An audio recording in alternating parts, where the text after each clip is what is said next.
Hey CP, I actually had to go out and buy a camera to create this video, and then I had to figure out how to work the camera in order to create the video, so I hope you enjoy it.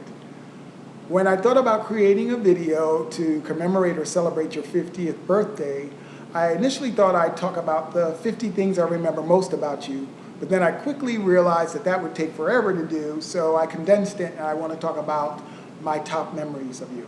So with that said, I hope you enjoy this. Beauty.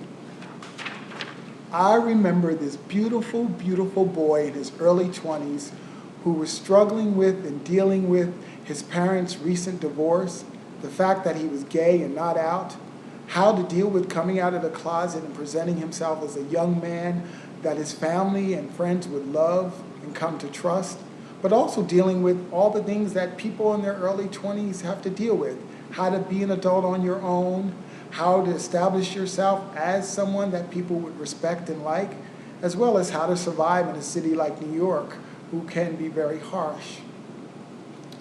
I also remember that from the outside, people looked at you as this strong, strapping, secure young man who was full of courage and full of drive. But for those of us who knew you, you had all of those attributes, but you were also this highly sensitive, very fragile and delicate, insecure person that we grew to love.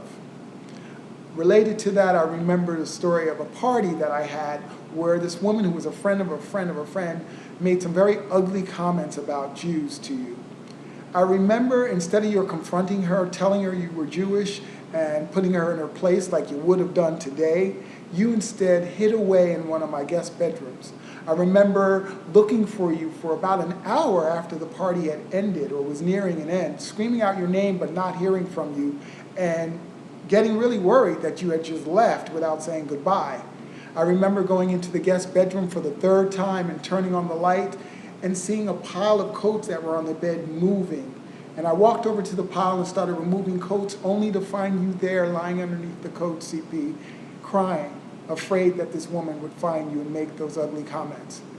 I remember at the time feeling that it was kind of weird, and even as I told the story after the fact, I thought it was kind of weird. But now when I look back on that memory, CP, all I can remember is how beautiful you were on the inside then. You were so innocent, so fragile, and so frail.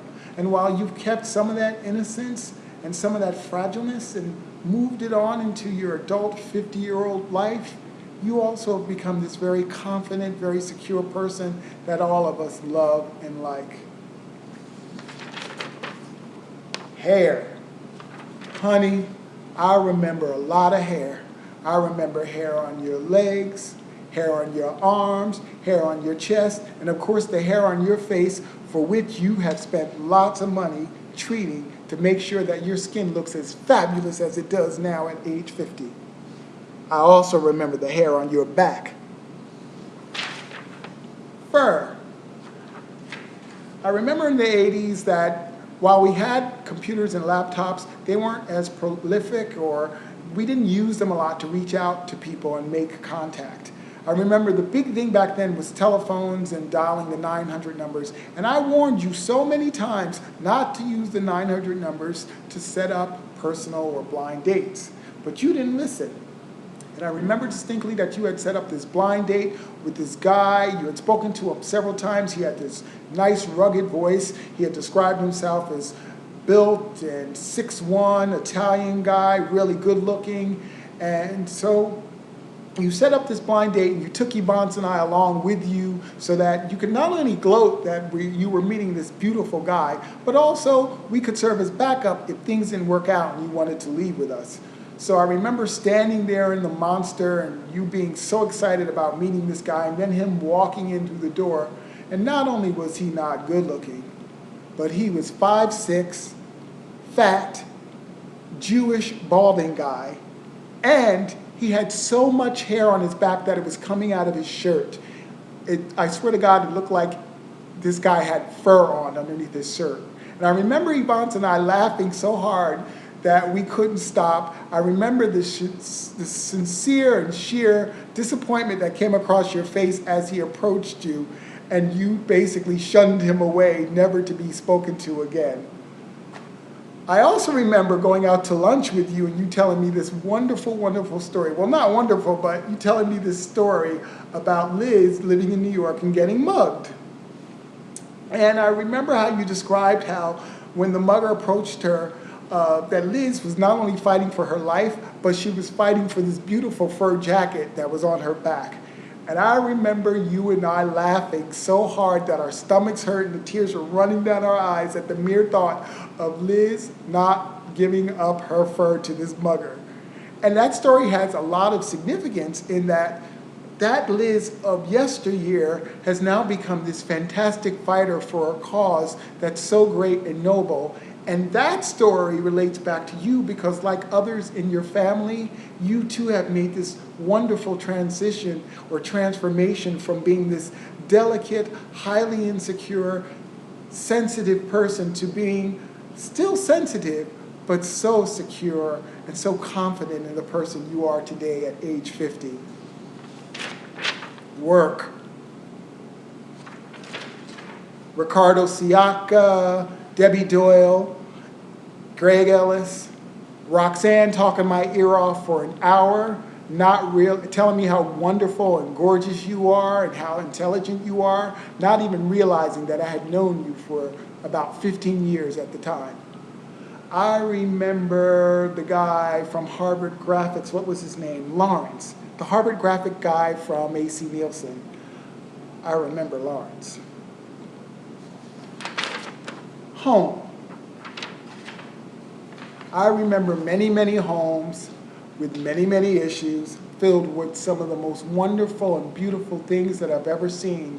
And all of those things, undeniably, unquestionably, you. Names. Let me see.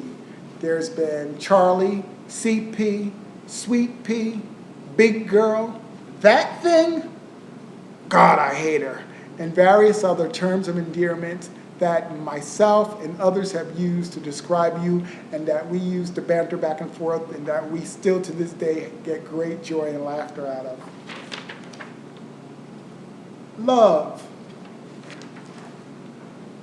Sevron, Glenn, Tom, who used to call you Charlie, and various others from states that you live in that quite frankly don't even matter. I remember all of them. And I remember distinctly when you and Tom broke up, how Whitney Houston and me and a lot of ice cream got you through that period. I remember you're coming into my office at IRI in San Francisco and telling me about this guy, this little short guy you had met in some club, and how you really, really liked him and you thought that he was the one. And you wanted me to meet him. And I remember distinctly the day that I met Stuart at 2223 Market Street. I think you guys were having lunch with Ramona. And I had just come from the gym, and so I was wearing one of my patented science fiction tight tank tops. And I walk into 2223 Market, and I stick my hand out to shake Stuart's hand, and he was shooting me daggers.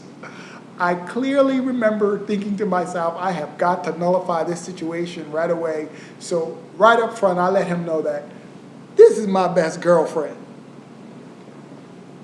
All in all, CP, as you can see, the depth of my memories of you is long and deep. But it compares like nothing to the cavernous breath of my feelings of love for you. I wish you the best 50th birthday ever. You know that I would have been there, and even though I'm not, I am there in spirit and in your heart. And I want to say that I love you and look forward to the next 50 years of wonderful memories. Love.